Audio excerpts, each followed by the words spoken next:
जय जय श्री राधे, जय जय श्री कृष्णा।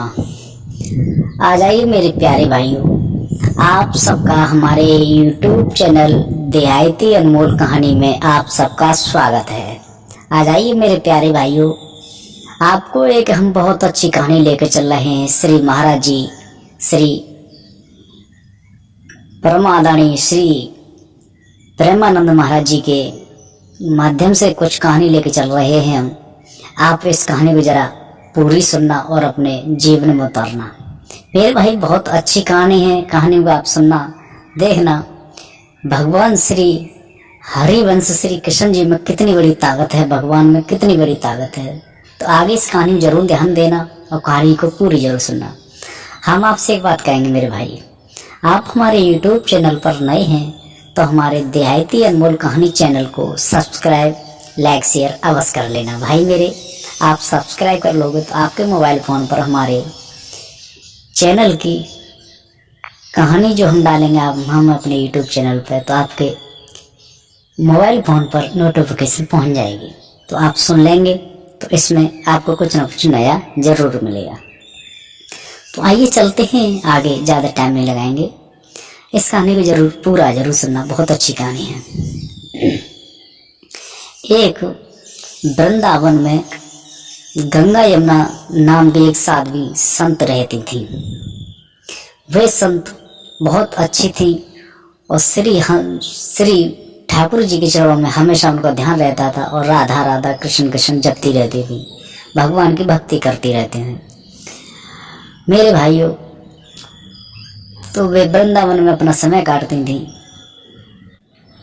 तो एक दिन वहीं वृंदावन में कहीं से घूमते घूमते अकबर बीरबल के भांजे राजा कहीं से घूमते घूमते पहुंच गए। तो उन्होंने गंगा यमुना साध्वी को देखा। तो वे भगवान की भक्ति में रहती थी और ब्रह्मचर्य का पालन करती थी। तो उनके चेहरे पर बहुत ज़्यादा तेज था। भक्तों, आप सबको मालूम होगा, जो ब्रह्मचर्य का पालन करते हैं, भगवान की भक्ति करते हैं, उनके चेहरे पे तेज होता है, उनके चेहरे पे सुंदरता होती है एक समात ही। तो उन्होंने उन गंगा यमुना साध्वी को देखा तो अकबर बीरबल के भांजे राजा का थोड़ा मन मचलने लगा और उनके काम की तरफ मन जाने लगा। तो वे अपने मन में सोचने लगे क्या करें। तो वहाँ से घूम करके वे अपने स्थान के लिए चले जाते हैं, अकबर बीरबल के भांजा। तो वहाँ पर जाकर के उन्होंने दो वेश्या बुलाई। उन वेश्याओं से कहा कि आप वृंदावन में जाइए और गंगा यमुना नाम की एक साध्वी है, उनको हमारे पास लेके आइए और उन्हें हमारी सेवा में लगाइए। तो दो वेश्या उन्होंने संत बनाई और संत बना करके वृंदावन में भेज दी। तो वे वेश्या उन्हीं गंगा यमुना साध्वी के पास रोज जाती थी और रोज उनके पास भगवान की चर्चा और राधे राधे प्रणाम और उनसे बैठ के बात करती थी। तो वे 8-10 दिन रोज गई। तो 8-10 दिन बाद तो वे एक दिन उन्होंने गैप कर दिया। तो 8-10 दिन बाद उन्होंने एक गैप कर दिया। तो फिर एक दिन गैप करके फिर गई। तो उनका जो गंगा यमुना साध्वी थी, उनका कर्तव्य था। उन्होंने पूछा था, संत जी आप कल कहाँ रहे? कल नहीं हमारे पास में आया, हम भगवान की चर्चा के लिए आपको देखते रहे। तो उन्होंने वैश्याओं ने बात घुमाते हुए बोली कि हमारे आश्रम में एक बहुत अच्छे संत आए थे, उनकी सेवा में हम लगे रहे, उनकी सेवा हम करते रहे। तो वे संत जी अभी हमारे आश्रम में रुके हैं, तो हमने कहा था आपके पास घूमें, अगर आपकी इच्छा हो तो आपको भी दर्शन कराएं, आप चल सकती हैं हमारे साथ में। तो गंगा यमुना साध्वी नहीं समझ पाई बेचारी। तो बिना कि चलो चलते हैं, संत जी के दर्शन करते हैं। क्योंकि देखो, संत के दर्शन करने से बहुत बड़े आपके पुण्य उदय होते हैं और संत के दर्शन करने से पाप भी नष्ट हो जाते हैं। तो वे बोले चलो संत जी के दर्शन करते हैं, भगवान की चर्चा करेंगे। तो यहाँ से वे उनके साथ चलें। तो वे मथुरा में आई और अकबर बीरबल के भांजे राजा का मथुरा में कोठी बनी हुई थी, महल बना हुआ था।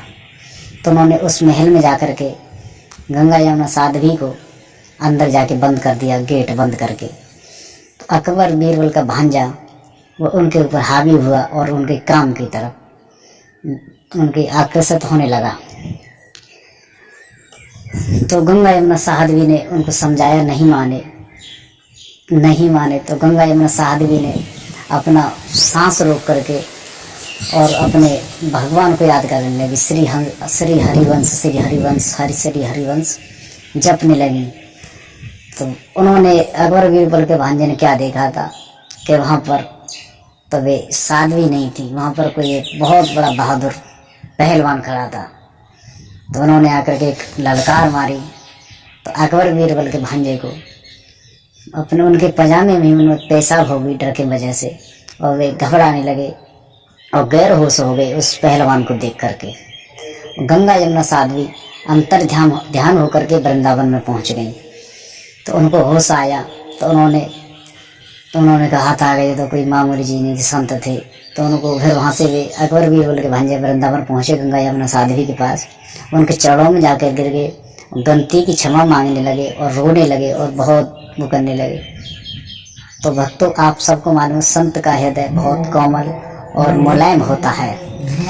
तो उन्होंने, संत जी ने कहा था कि कोई बात नहीं, आप जाइए, भगवान का भजन करिए, भगवान के चरणों में ध्यान रखिए और कभी भी किसी के साथ हरकत मत करिए। आपसे हमें कोई दुश्मन, आपसे कोई हमारी दुश्मनी या आपसे कोई हमारा कोई भेदभाव कुछ नहीं है। तो आप जाइए, भगवान का भजन करिए, जाइए, कोई बात नहीं। तो देखो, संत जी का कर्तव्य, अच्छे संत का कर्तव्य होता है कि भक्तों को माफ़ करना और सबको आगे के लिए बढ़ाना, सबको आशीर्वाद देना। तो हमारा आप सबसे कहना है, सब लोग भगवान के नाम पर भरोसा रखना और भगवान का नाम का जप करना और भगवान का ही नाम लेना और किसी के साथ गलत काम मत करना। इस कहानी में अगर कोई गलती हो तो माफ़ कर देना। फिर मिलेंगे अगली कहानी में। जय जय श्री राधे, जय जय श्री कृष्णा।